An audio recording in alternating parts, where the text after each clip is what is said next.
Dean is somebody who has over 20 years of experience in the commerce of e-commerce, and mobilevita.com is his main website in terms of selling wireless accessories.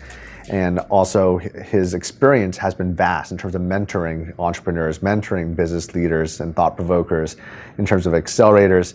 You can see his company in the Wall Street Journal and all sorts of national magazines and global magazines in terms of his success in the business world.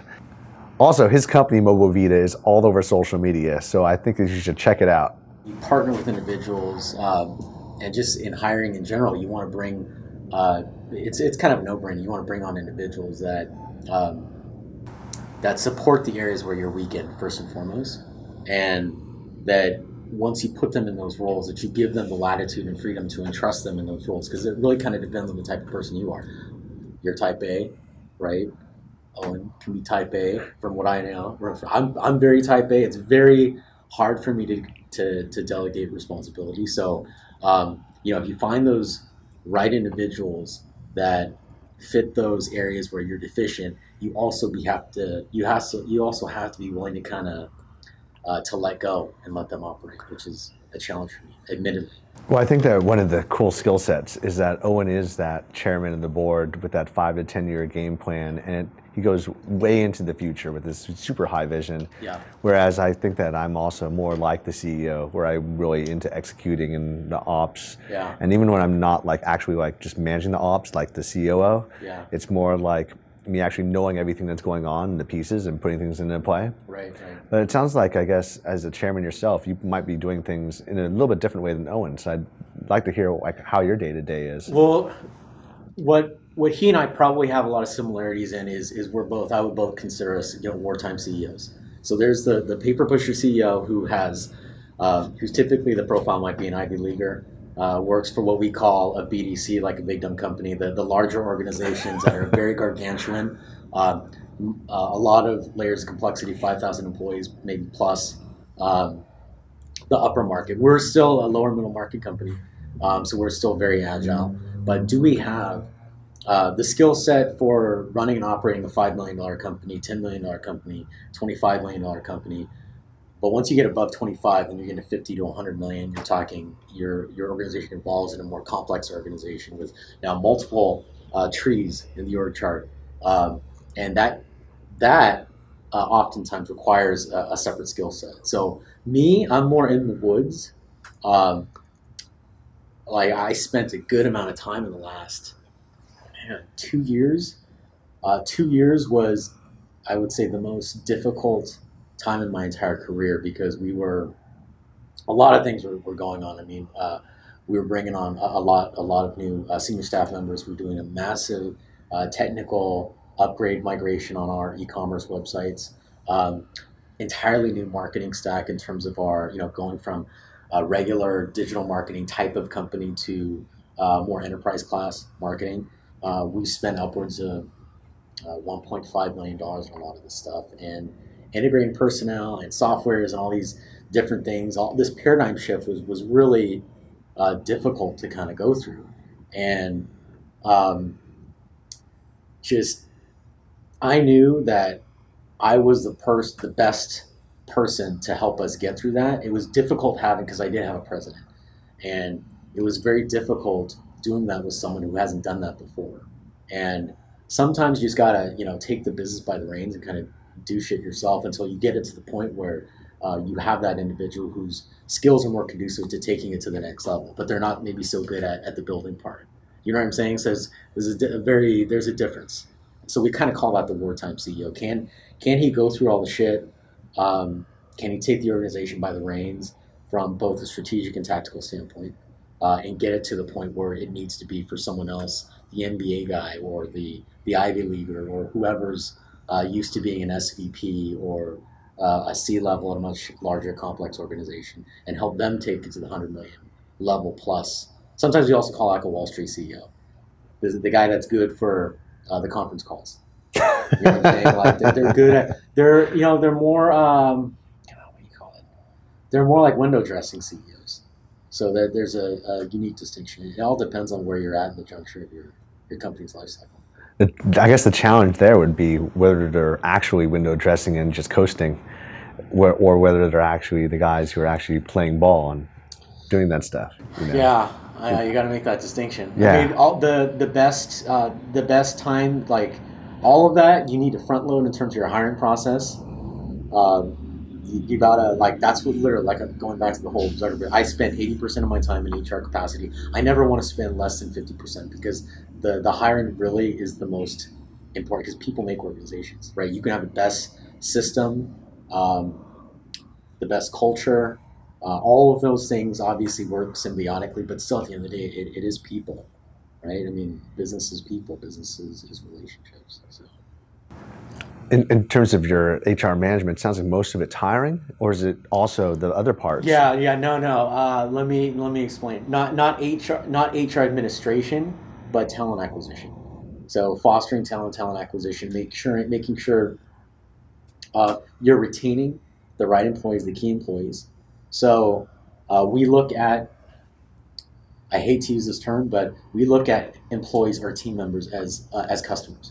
So the culture by which you set up your customer service operations, and making sure that you're not just acquiring more customers, but making sure that those customers are coming back and evangelizing on your behalf. You kind of want to take that approach with your employees as well. I mean, your customer, your employees and team members. In the value chain, we put customers at the top because that's why we're in business, right? But right below that, there's like a 1B. It's our team members and employees, because it's them that creates that experience for the customers. So that's a really interesting way of looking at things. That's definitely something that I haven't really thought about, but I could totally see that working. Totally. Because that mindset changes everything. Yeah, think of the cost to acquire, train an employee that ultimately leaves within that first year is really 3x the cost of whatever their loaded salary is. So salary plus benefits plus payroll taxes, etc. Totally. Especially if you're in California, dude, come on. Yeah. You got to make sure that it's really on point. At the same time, no matter how methodical you are in the HR process, you're going to make mistakes. And it's important to not have too much pride when it comes to, did you make that wrong decision? Because more often than not, if you stick to the process well, and you're not above whatever process that you establish, then chances are your likelihood of success is that much greater. But there's always going to be those times when shit doesn't work out, right? And how long, the key then there is, how long are you willing to let things kind of play out with the wrong team member before you end up letting them go?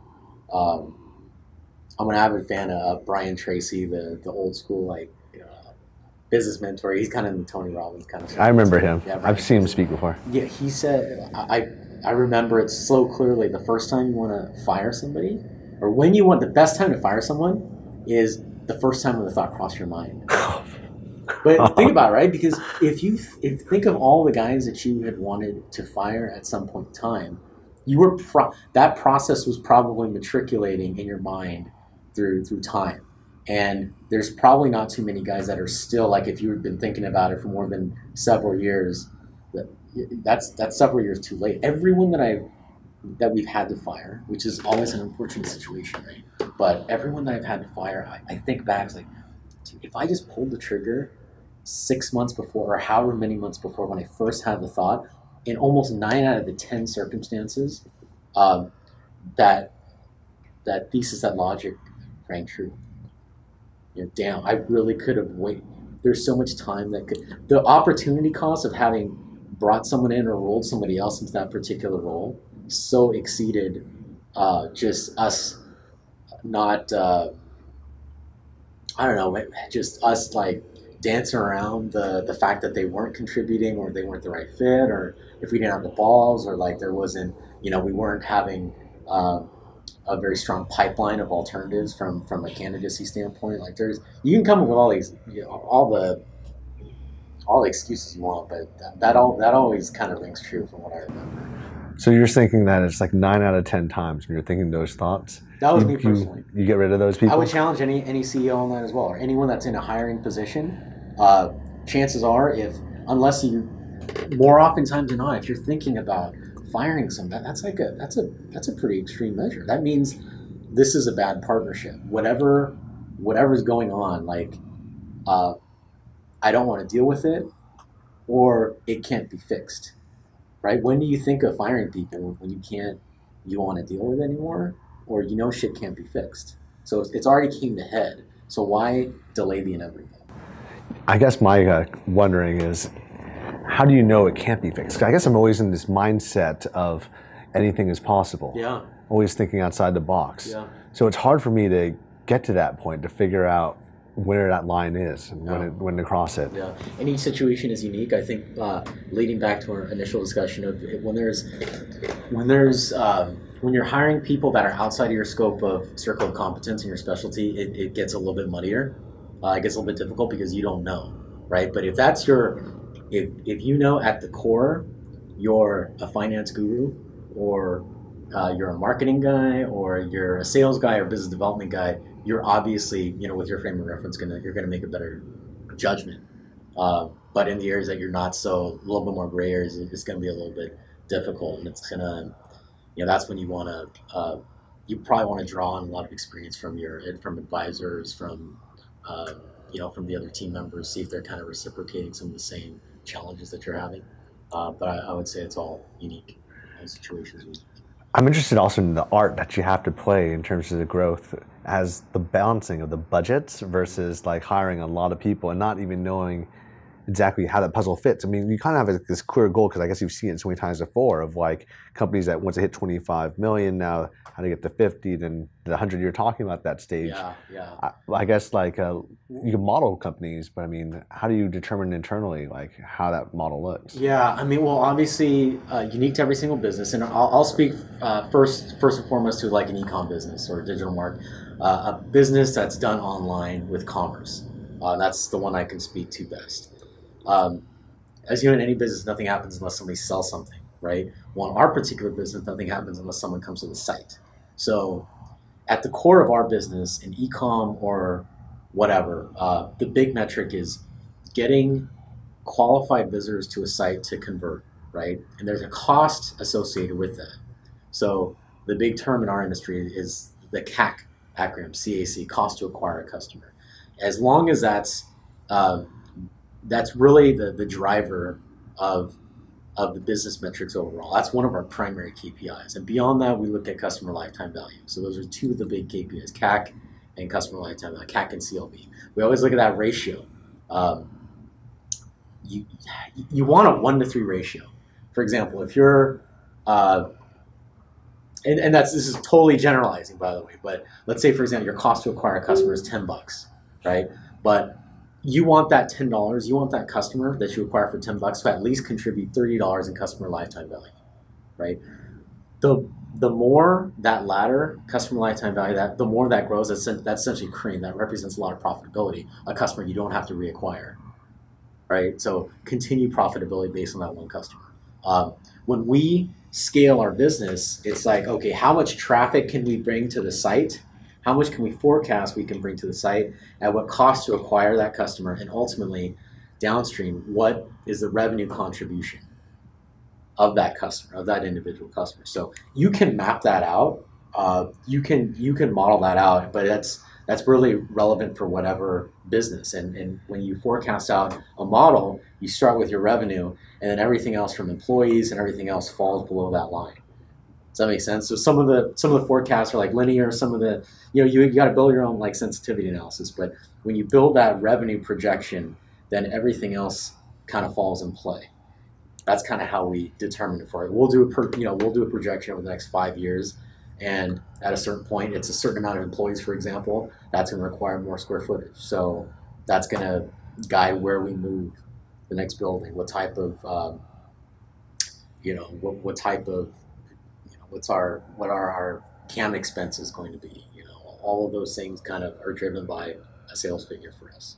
And so basically what you're doing is you're using the revenue to kind of project and grow, but at the same time, for our business, yes. But I guess for you, it's probably easy because what you're doing is you're replicating the already existing business models as opposed to creating entirely new innovative system and departments? Yes and no. I mean, we're doing the latter too, but I'm just speaking to the initial one. Like ours is pretty straightforward. Like it's straight line. We have a pretty good calculation of for every dollar, like the revenue contribution per employee. There's a number of metrics that you can use, but for us, it's pretty straightforward. But a lot of it tends to be driven by revenue.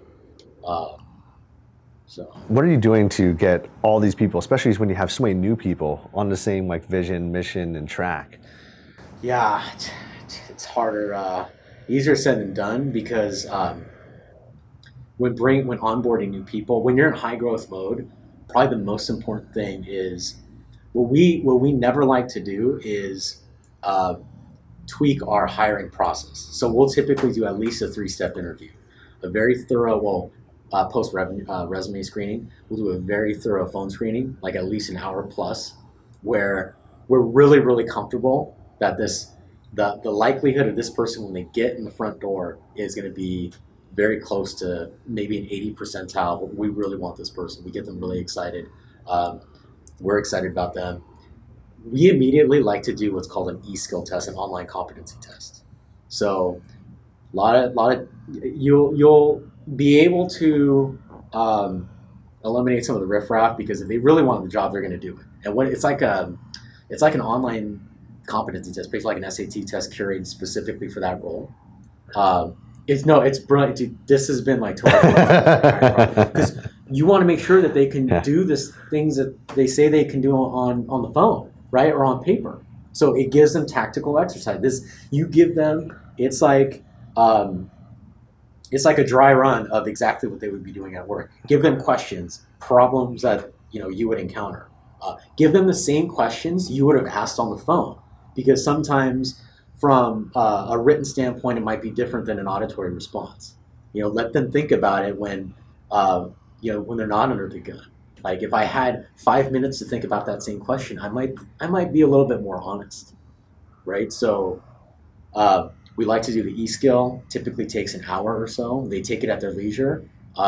We kind of have a sense of whether or not they're cheating or not, like because there'll be some multiple choice questions or whatever. So, but that really is a huge filter. Like there's a typing test. There's like basic stuff, like basic competency stuff too. So if that checks out extremely well, then we'll do a third interview, and that one's in person, more of a lengthy interview of multiple members of to be able to kind of like in a quorum format to get everybody's feedback, as much feedback as possible on that person. And then we go through the hiring process. Point I'm trying to make, never go above that process when you're in high growth mode. You can be faster on the onboarding process. Like typically when we onboard, it takes at least a 1-week boot camp. The Zappos is like a 1 month or whatever. We do a 1-week boot camp. You can truncate those things, but never hire because you're in a freaking rush. That'll fuck you almost every single time. Right? When you're really scrambling, you tend to get above that problem just because of the urgency of everything. But when you really take a look at the organization and that what you value as a chairman, as a CEO, is people and making sure that you have the right people on the butt. You want to do your due diligence no matter what. And that's what we're going through right now. That's why I'm spending so much time. Are you the one designing the game?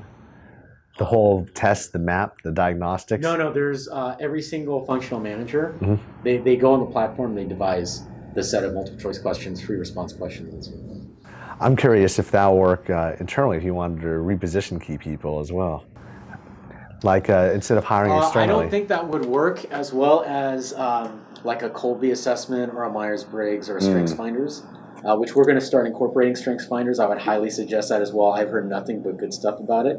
I've heard that it's better to use those types of personality tests after you've made the hire, because it doesn't skew your evaluation of culture, which is the most important thing. Culture, skill set, values is what you want to get the best people possible and then roll them into the right roles. How often do you reassign key people to new positions that might be needed or better suited to them, as opposed to just firing them and getting someone else new to fill that position? Well, that's two different things. If you're firing them, they're probably fucked up. Like they couldn't probably operate in any capacity, right? If they're firing, if you would reassign before firing. You know what I'm saying? Like I actually would, unless they really suck and they're not a good fit. Then you just want to fire those people. Period. But if they're more, if they're more akin to like a marketing role instead of a sales role or whatever, then you want to give them that opportunity. Absolutely. Yeah. But if they suck, then they suck. I guess I'm wondering whether or not they would be qualified for those roles, and what you could do to test them before you really just implement them into these new positions, or did you just kind of like let them go full steam at it, see if they could float or sink? Number one, the tests aren't designed to do that. You can probably devise certain skill sets, but if you're at that point, it would just be easier to start giving them tasks, actual tasks, and see if they can do it. Because that's, you know what I'm saying, right? An evaluation test is completely different than an on-site, real live test when they're actually going to be doing the work that they're doing. That's a way better gauge or assessment of their capacity or capability. And you would do that even on the chief level? No, it depends on the role, man. Like if they're at chief level, I mean, like moving a guy from like a chief sales role to a chief marketing role to a chief operating role, or just trying to figure out where that guy might be best. I mean, I guess in my situation, so much of our board on a chief level is new. Mm-hmm. Most people have been operating on like a director level, and then they're moving up and then trying to fulfill roles below. Mm-hmm. So it's interesting to try to figure out whether they could take those skill sets from like a director role to a chief role, and which of those chief roles they can fulfill. Well, it depends on who you hired for that particular role. Mm-hmm. So if they have a demonstrated history of success in doing that one particular thing, marketing, business development, whatever, then chances are you're probably not going to be able to fit them in a role. It all depends on that situation, the person or the individual that you had hired, right? I think in a C-level role, dude, you got seasoned people, presuming that you have seasoned people that are experienced. Definitely, everyone. Yeah, that's not going to happen. I would think that a lifetime CFO you're not going to be able to roll them into a lifetime business or business development role. That would be really tough. How about taking a guy who has like a massive amount of experience from various departments and trying to put them more into some kind of another position on the chief level? Let's say ops is probably the most general thing, like a COO versus a president versus whatever. Mm-hmm. I mean, there's so many interchanging components to it. I think that would take a lot of mutual discussion, conversation. But chances are, especially when you got a C-level, I mean, that's a very expensive. Regardless, it's not an ideal situation. Put it that way. It doesn't sound like an ideal situation. What would the ideal situation be then? Like to get the proper COO or CEO kind of guy? Is it? I mean, a lot of it sounds for you has been like that external executive recruiting firm kind of role where I was talking to a guy yesterday who's specializing in that, where he seduces guys who have that exact role from other companies and seeing those guys. Mm-hmm. And he said that he looks for guys that are already working in the field, but doing that exact same thing for a completely different company and then getting them into your company. Yeah. Is that kind of like, what do you think is the ideal role? Yeah, that makes sense. And it really depends on the specific primary roles for that C-level that you're anticipating, right? So in my case is I'm looking for a very specific skill set of scaling. So can you take a lower middle market company and get to that 100 million plus level? Do they have a demonstrated history of doing that? And have they have operational P&L responsibilities? Have they done it before? Do they have a firm understanding of every single functional role, primarily in marketing? You typically want to have, look, business comes down to marketing and innovation. Are they innovative? Are they thought leaders? Are they intelligent? Can they lead and manage people? Are they good? Do they have a good eye for talent? Can they do my job better? Right? Can they do my job better? And number two, can I look up to the guy or the girl or whatever? Do I look up to them? I think that's, and for me, trying to step away, and ultimately the person that I do hire is going to be essentially doing my job and doing it better. Can I, from an ego standpoint, be willing to relinquish everything that I've done for the past, 14, 15 years? And resolutely, and I anticipate a lot of these things, and resolutely, I'd say by all means, yes. You know, I think I'm ready for that. I think that's the same situation for any, you know, executive role. I would like to think that, you know, you hire individuals that you can really look up to, that you can learn from.